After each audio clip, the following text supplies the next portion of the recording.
I saw this post on Team Liquid, and I thought this was pretty interesting.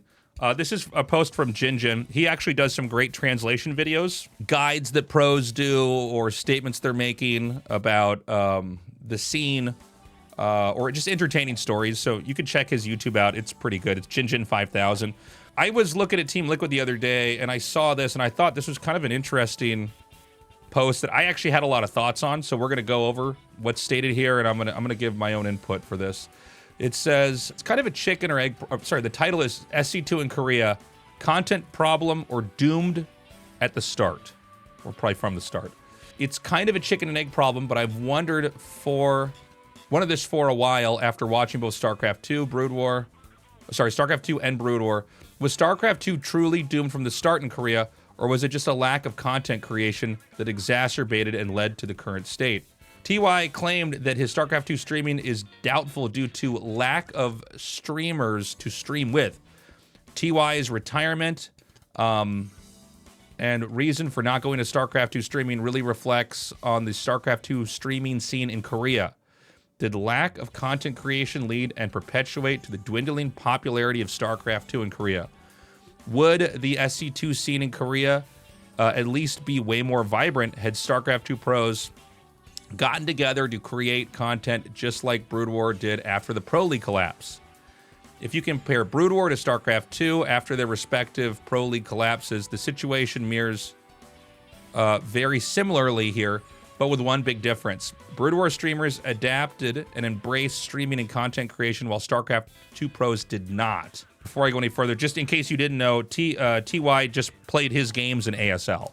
If you're someone who watches this channel and you don't know who TY is, he was like one of the greatest Terrans ever. And an incredible commentator for StarCraft 2. Just switch back to StarCraft 1. Actually, let me just go through a little bit further here before I start talking about this, giving my points here. Former Brood War pros that could adapt to StarCraft 2 after Pro League turned into SC... Sorry, wait, what did... I think he wrote this wrong. Former Brood War pros that couldn't adapt to StarCraft 2 after Pro League turned into... SC2 turned to individual streaming. I think what he's trying to say is that some of these... Okay, let me just go to the next sentence. I'm sorry. While Brood War had more of a fan base, an entire generation of fans, they also had to start with no-name players and had to grow it from nothing instead of being established names. One thing I think some of the StarCraft 2 fans don't realize is, first of all, StarCraft 1 streaming is massive.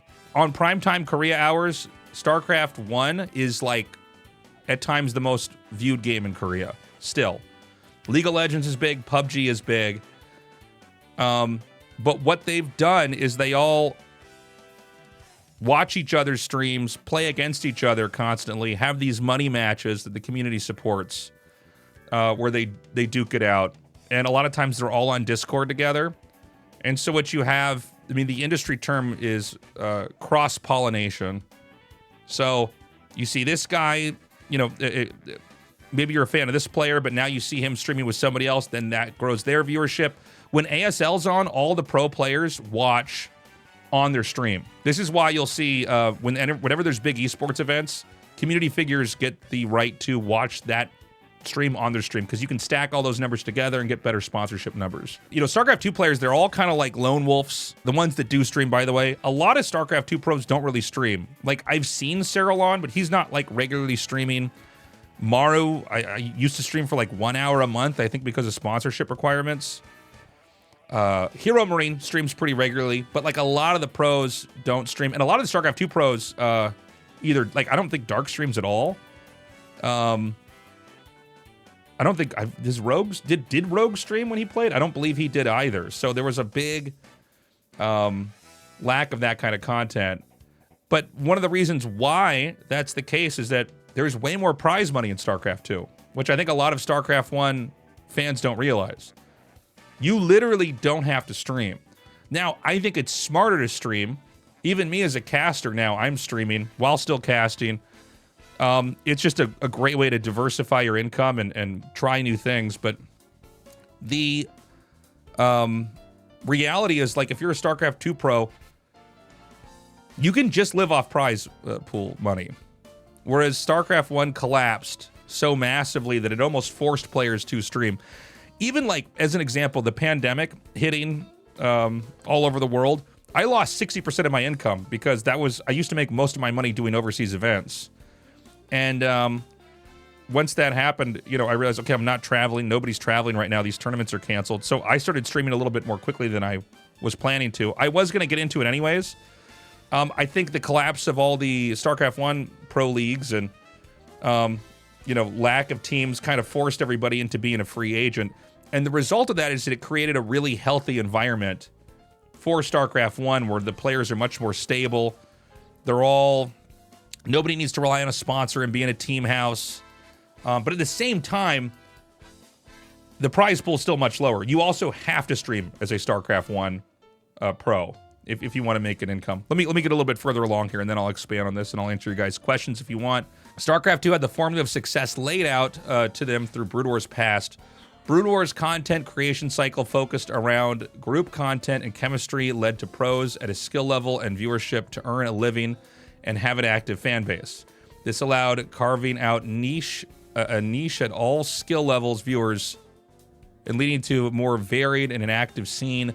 StarCraft 2 Pro streaming didn't really adapt and chose to go for individual streaming. On the rare occasion they did stream,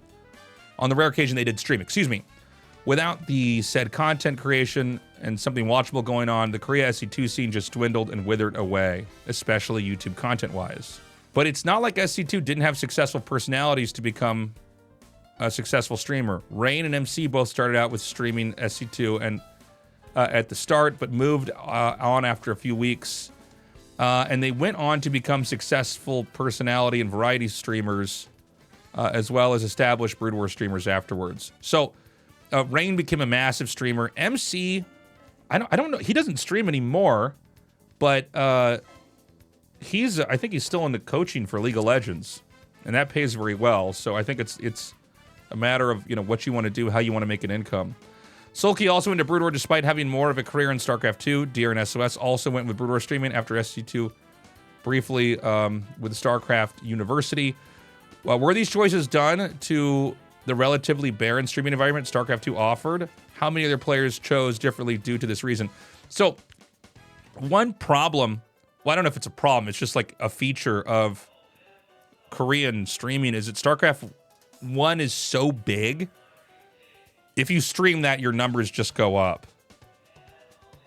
Like, think of how big League of Legends is. If you go to like League of Legends on Twitch right now and click view, see how many people have over 1,000 viewers. It's pretty crazy. There's tons, and 1,000 or more people watching your stream is massive. So I think some of this comes from the fact that anybody in Korea who can play StarCraft 2 can also and did also play StarCraft 1, which makes it tougher. Once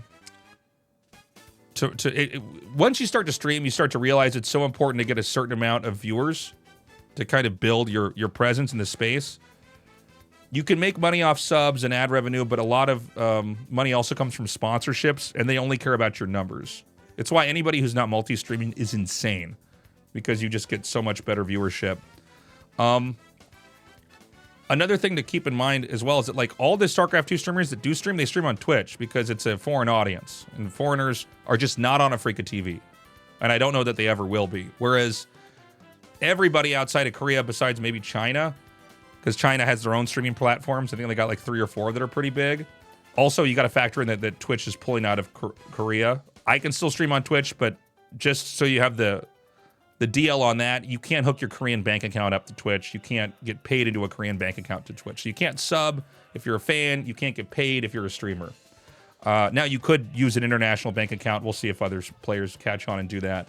So with Twitch closing down in Korea, it was another big blow to the StarCraft 2 scene. But talk between 4GG and A15 on the difference between SC2 and Brood War streaming really said a lot here. So A15 says, did you talk with other StarCraft 2 streamers about what to do? 4GG says there isn't really a collab stream culture in StarCraft 2. It's all solo. I know you prefer solo. How about with players like Stats? I know you prefer being solo, but surely you guys would all gather up in a call stream together. He says it's for individuals. You don't keep up with Stats even though you're all on KT? You sure this just isn't you and everyone else in SC2 already planned to move on to another platform together? No, like everyone, like everyone are kind of on their own separate path in reference to when Twitch ends. So just to close this article out before I talk more, in a way, it does seem like if there was more of a content creation-centric streaming scene, YouTube scene for SC2, there would be more of a snowball effect on pros choosing to stay with SC2, or at least give fans a reason to stick around and support StarCraft 2. But the sheer lack of content just closed the door, even for pros considering jumping in. As of now, there are almost zero presence of StarCraft 2 streaming, really. He's incorrect on that, but on Africa TV, there is nobody that streams StarCraft 2. But of course, why would you stream StarCraft 2 on Africa TV if nobody on the website watches it, right? There's also no real content creation on YouTube other than Crank and some other former pros, but they all tend to be separate. But would this have been different had pros chosen differently after Pro League collapsed? So, couple thoughts. StarCraft 2 had the support of Blizzard in a way StarCraft 1 never did. I have a whole other video on this that you guys can check out about, and I did an interview with StarCraft historian where I talk about this as well, but StarCraft 1 was put on TV in Korea illegally without the permission of Blizzard. Blizzard tried to talk to them to become involved, and they were iced out. So when StarCraft 2 came out, they pushed to actually take control and run everything. Blizzard, to be honest, I know that it's very popular to hate on Blizzard. As far as Blizzard's support of StarCraft 2 until everybody in their esports department got fired and the Morheims left, it was really good support. I was supported. The pros were supported. They would fly everybody into California to talk about the state of the game and what their plans are for the future. You know, the Morheims, Mike and Amy Morheim, that was the reason why KSL was happening in Korea. They wanted to have a second pro league for competition. And of course, they pushed for Remastered. Remastered, for me, StarCraft Remastered, I mean, is the last good thing that Blizzard did. It's still in freefall from now. But because you have all these pro players that had big prize pools, and by the way, they still do have a lot of prize pools to make money from. There's a lot of online tournaments all the time for StarCraft 2. It's just all backed by foreigners. It's created a system where the pros don't need to stream, they don't need to make YouTube content, but I think the reality is if StarCraft 2 pros in Korea and out of Korea were a little bit smarter, they should be doing both. You can make great money streaming. You can actually parlay that into just like being a Let's Play streamer, or there's all these new RTS games coming out. There's tons of opportunities to grow that. YouTube, it's in my own experience of doing it, it takes a little bit of time to get the hang of, but you can grow a big YouTube, and that can give you a lot of independence and freedom. Like and subscribe, by the way, if you're watching this. Let me know what you think about content like this that I'm making. But yeah, like the reality is like StarCraft 2 pros never had to get into this position. And weirdly enough, that does hurt the health of the game and the growth of the game, right? And there's also this weird problem where Korea has Africa TV and now this new streaming platform that Naver's made, and at the same time has pushed out Twitch. So it only further separates the two groups. Everybody who's Korean that watches StarCraft 1 is on Africa TV. Everybody who is watching StarCraft 2 is probably foreign. There are some Korean fans, but it's mostly foreign. And they're on Twitch. And so that's a problem. I see Jin in chat says making it all about money hurts the game. Well, here's what I would say. You can't do any of this stuff if you don't have an income. And I think it's easy to idealize these players and what they should do or how they should play. But if you got to pay bills, it makes the choices a lot more simple. So I think it would be good for pros to try to get together and make content and collab. I don't know if it's going to happen. We also are going to have a series of other RTS games that are just around the corner coming out where there's going to be opportunities there. But in my experience, the people that survive in this industry are the people that are able to adapt and to take on new tasks and new challenges. I mean, think about this. I was a player. I think people just think of me as a caster, especially if you're from StarCraft 2. I used to just go to tournaments. I kind of fell into casting, and then I made this whole career out of that. And now here I am this is a YouTube video. I'm streaming this on Twitch along on 7 other sites as well. And I think, for some of these players, I think they did lose an opportunity to probably do better. I mean, like, look at what happened during the pandemic with Hearthstone stream. Hearthstone was a very good pro, but he blew his stream up. He made great YouTube content. I think that could have happened with some of these Korean StarCraft 2 players, but they are probably in the hardest spot because all of the Korean players, or the Korean viewers, Korean language viewers, are on these sites that are, you know, basically separate you from where everybody else is.